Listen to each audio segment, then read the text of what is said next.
Bernie Sanders has officially gone off script, veering so far from his original storyline that it is hard to tell where the argument even begins anymore. Watch closely, because what comes next feels less like critique and more like a dramatic unraveling in real time. It is apparently not good enough that the top 1% today own more wealth than the bottom 90%. Just not good enough. We could do better than that. During a Senate hearing, Sanders launched into his familiar sermon about greedy billionaires and broken capitalism, repeating the same talking points he has leaned on for years. But this time, the script did not hold. Bernie Moreno jumped in and flipped the spotlight, methodically laying out how Democratic policies have played a direct role in the economic strain people are feeling right now, turning exchange into an uncomfortable reality check rather than another routine rant. And yet have record deficits. Why? Because when you give Democrats control of our budget, what happened? And today we are unpacking the entire exchange in full, examining every moment, every claim, and every uncomfortable detail that followed. So if you believe the truth is not owned by any political party, that fact should come before loyalty, and that honest discussion still matters. Hit the subscribe button and settle in, because we are jumping straight into what actually happened. At a time of massive and unprecedented income and wealth inequality, the Republicans look around them and they say, wow, we got 3 people owning more wealth than the bottom half of American society. Very richest people are becoming phenomenally richer. Working people are struggling. What's the solution? Well, obviously the solution is to give massive tax breaks to the rich and make a very bad situation even worse. It is the same tired routine every time Sanders takes the floor. A script he has delivered so often that it has stopped sounding like an argument and started sounding like a slogan. The lines are familiar, the villains are always the same, and the outrage feels rehearsed. What makes it even more ironic is that this endlessly repeated message, the one meant to rail against wealth and power, is the very thing that helped turn him into a millionaire himself. It is apparently not good enough that the top 1% today own more wealth than the bottom 90%. That is rather phenomenal. But in my Republican colleagues' eyes, the wealthy and the powerful need even more help. 1% owning more wealth than the bottom 90%, just not good enough. We could do better than that. So not only should the very wealthy be asked to pay their fair share of taxes, the Republicans believe that we should give huge tax breaks to millionaires and billionaires. The man has been sitting in Congress since 1991, spanning decades of speeches, hearings, and fiery sound bites. And yet, when you strip away the rhetoric and look at the record, the results are shockingly thin. A 2020 report found that he has had only 3 bills directly become law. That is just 0. 7% of the 421 bills he has sponsored over the course of his entire legislative career. It gets even more embarrassing from there. 2 of those so-called legislative victories were not sweeping reforms or bold policy breakthroughs, but simple name changes for Vermont post offices. That is it, in plain terms. The one area where Sanders has undeniably succeeded is in growing his personal wealth, all while keeping up the image of perpetual outrage for the cameras and selling voters the illusion that real progress is being made. That is exactly why when Bernie Moreno stepped up next, he wasted no time cutting to the theatrics and calling Sanders out for the grandstanding. And this is what he had to say.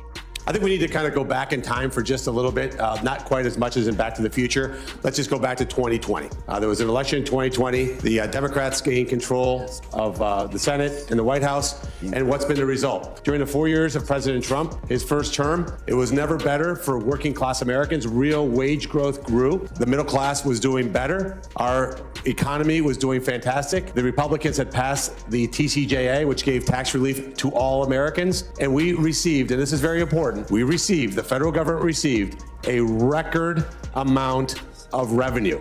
So even though there was tax cuts for the wealthy was the headline, by the way, that line is as old as dirt and it's totally false. While the tax rates were cut, tax revenue was at a record. Exactly. This is not complicated, and it certainly is not some abstract theory reserved for economists in ivory towers. It is basic economics backed by history that has proven itself again and again Just look back to the 1950s, a decade often romanticized for prosperity and growth. On paper, marginal tax rates were incredibly high. Anyone earning more than $50,000 a year, which would be roughly $470,000 today, was pushed into a 75% tax bracket, earned $200,000 back then, about $1, $9 million in today's money, and you were staring at a staggering 91% top rate. But here's the part that rarely gets mentioned. That era became known as the so-called golden age of tax avoidance. Wealthy individuals and corporations did not simply hand over that money. They hired accountants, exploited loopholes, and structured income to legally avoid those crushing rates, which meant the government never collected what the numbers suggested it should. John F. Kennedy understood this reality. In 1962, he openly argued that lowering tax rates would actually expand the economy, encourage investment, and ultimately increase government revenue. His proposal was not ideological. It was practical. Those tax cuts passed in 1964, and the results spoke for themselves. Economic growth accelerated, business activity increased, and GDP surged for years afterward. Moreno used this historical example to underscore just how disconnected modern democratic economic policy has become, arguing that it ignores real-world outcomes in favor of failed theories that sound good in speeches but collapse under scrutiny. When you give Democrats control of our budget, what happens? Give you some examples. When my colleagues talk about how they defend the working class, I think the working class spoke pretty clearly on November 5th of 2024 and said, thank you, but no thank you. So what can happen in my old world of owning car dealerships? Mr. Chairman, you could walk into one of my dealerships, be a multimillionaire, pick out a beautiful custom-made Rolls-Royce Spectre where the audio system upgrade is $21,000. The logoed headrest in the back seat are $1,500. The umbrella with a logo could be 10 grand. You can lease that car. And thanks to the amazing and remarkable policies from the Democrat Party, the federal government will give you a check for $7,500. That is a bill that became law called the Inflation Reduction Act. Giving Rolls-Royce lease customers $7,500 lowers inflation? Okay, he is absolutely right. And the problem goes far beyond just the Inflation Reduction Act, which may be one of the most misleading bill names in modern political history. This pattern shows up again and again once you start looking closely at how these policies are actually designed. Take the expanded Obamacare subsidies as a perfect example.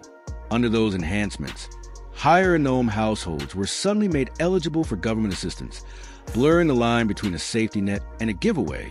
And these are not edge cases or tiny benefits.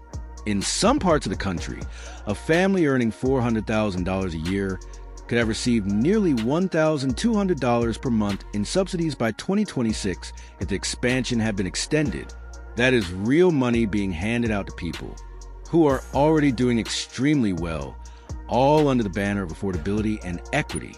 When programs are structured this way, abuse is not a bug. It is practically guaranteed. We have already seen how this kind of loose oversight plays out, most notably in Minnesota, where poorly monitored programs led to massive waste and outright fraud. The same warning signs are flashing with these Obamacare subsidies.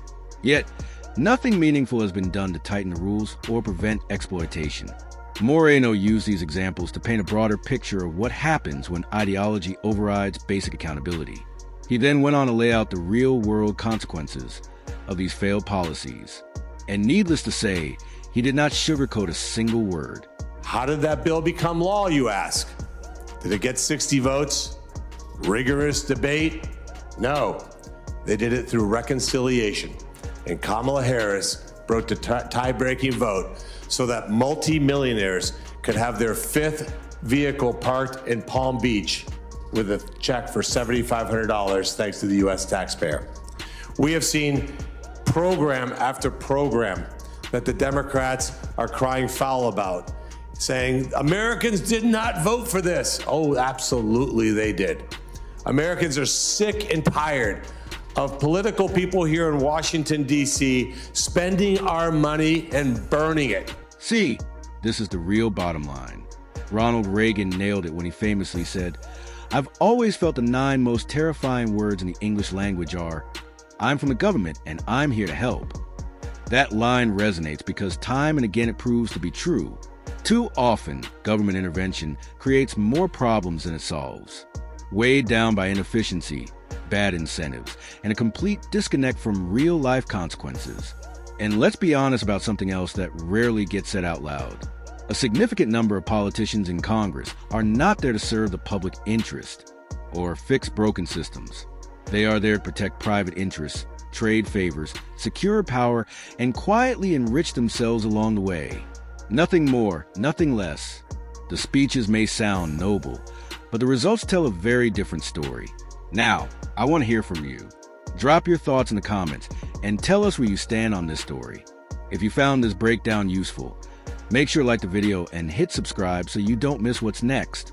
And above all else, remember this: